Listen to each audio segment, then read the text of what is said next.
kwamba wale watu ambao ni wavumbuzi wako 2.5 duniani, lakini wale wanaoanza kuitumia kwa mara ya kwanza kama 34%. Kwa hiyo utaona jeshi kubwa linabaki nyuma na kuna wengine 16% hawatatumia kabisa. Mkutano wa kimataifa kuhusu akili mnemba barani Afrika kwa mara ya kwanza umefanyika jijini Kigali nchini Rwanda kwa siku 2, tarehe 3 na tarehe 4 Aprili mwaka huu, ambao ni mwaliko pekee uliowakutanisha viongozi wa kimataifa, watunga sera, watendaji wa sekta, wawekezaji, wawakilishi wa mashirika ya kiraia na wajasiriamali ili kujadili nafasi ya Afrika katika uchumi wa kimataifa wa akili mnemba, yani AI.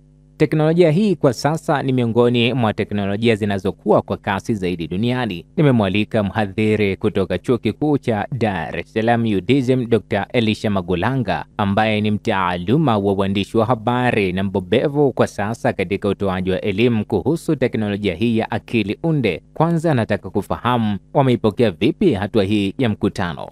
Mkutano huu ni chachu kubwa na ni hamasa kwa nchi za Afrika kuongeza ubunifu katika teknolojia hii ya akili mnemba ambayo inakuwa kwa kasi sana na uelekeo wa sayansi inaelekea huko.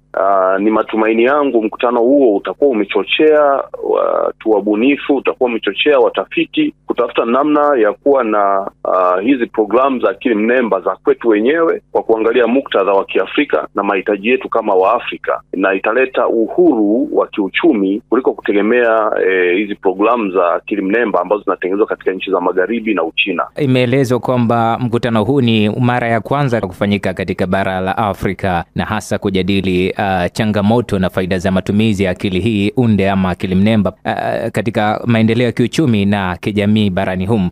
Lakini miongoni mwa vitu ambavyo vilizungumzwa ni kwamba pamoja na kujadili hayo tunaweza tukawasahau watu wa vijijini na tukakumbuka tu watu wa mijini na wasomi. Hili tunakwenda kulifanya vipi hasa kuhakikisha kwamba na vijijini wanalipata vizuri na kulifanyia kila ambacho kinapaswa? Naweza kuzungumza katika muktadha wa sehemu mbili katika manufaa ya akili mnemba kwa watu wanaoishi pembezoni na vijijini. Faida yoyote ambayo inatokana na teknolojia ya akili mnemba ni lazima itawagusa. Mathalan, sasa hivi kuna teknolojia kubwa ya kilimo inatumia akili mnemba katika kuandaa mbegu, katika kutengeneza mbolea, katika kupima ardhi, katika kutafuta masoko ya mazao. Hivi vyote vinatumika. Kwa mimi naamini anaweza asihusike moja kwa moja, lakini kupitia wale wataalamu ambao wanafanya kazi za kila siku kule vijijini, mathalan madaktari ambao wanakuwa na weledi wa kutumia hii, wanaweza kuleta manufaa kwa watu wa vijijini. Mabwana shamba, hali kadhalika mabwana mifugo,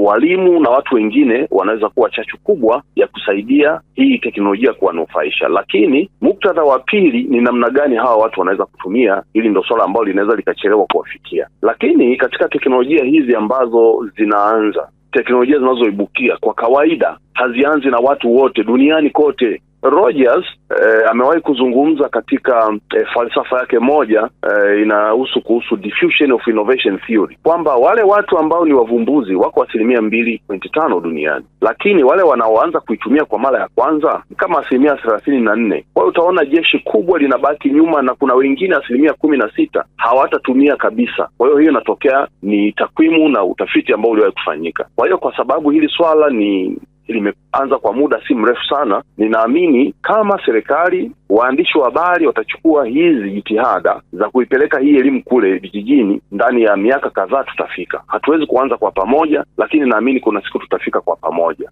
Hili ni swala ambalo tunataka kuliwekea mkazo mkubwa, tukitumia mbinu mbalimbali kuhakikisha watu wa vijijini wanafikiwa na teknolojia hii na wanaweza kuitumia.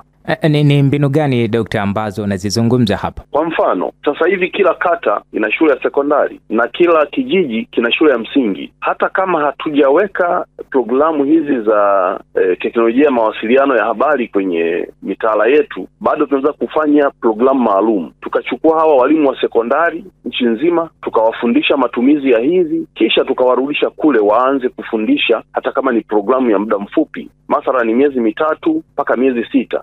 hawa vijana wote walioko kule kwenye hizi kata wakipata hii elimu, watakapokuwa natoka na kwenda majumbani kwao, itaenea kwa haraka sana na watu watajifunza namna ya kutumia. Lakini programu hii iende sambamba na upatikanaji wa interneti ya kasi ambayo inaweza ikafika kila sehemu, ili watu waweze kutumia teknolojia hii kupitia maeneo yao ambao wako katika maeneo ya vijijini.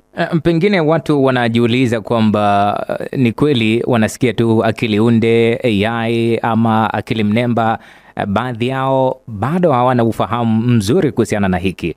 Nini maana yake hasa kwa mtu wa kawaida tu ambaye hafahamu chochote kuhusiana na mambo ya computer science? Pasi na shaka, akili mnemba tunasema ni unakilishi wa kazi za binadamu kwa kutumia mashine ya teknolojia ya kompyuta. Kwa nadhani hili kongamano litatoa taswira ya nchi zote za kwenda kufikiria namna nzuri ya kubuni sera na sheria ambazo zitaongoza matumizi ya akili mnemba.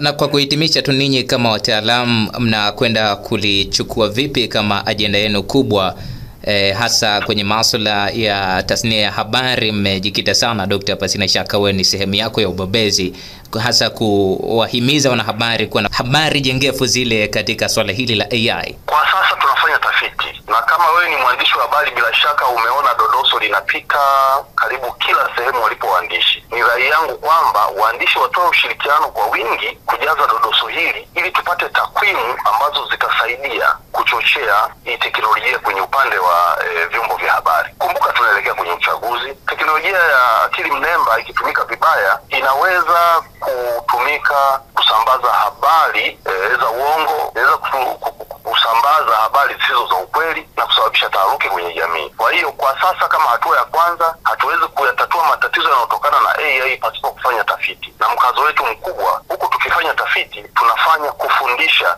zile hatua za awali katika matumizi ya uzalishaji wa maudhui, utengenezaji wa maudhui, katika kuhakiki maudhui na kuhariri maudhui. Hili ndio eneo ambalo tunalifanyia kazi sana kwa sasa kwa upande wa tasnia ya habari. Asante sana, nikushukuru Dr. kwa muda wako kuzungumza nasi hapa. Asante sana Jerome.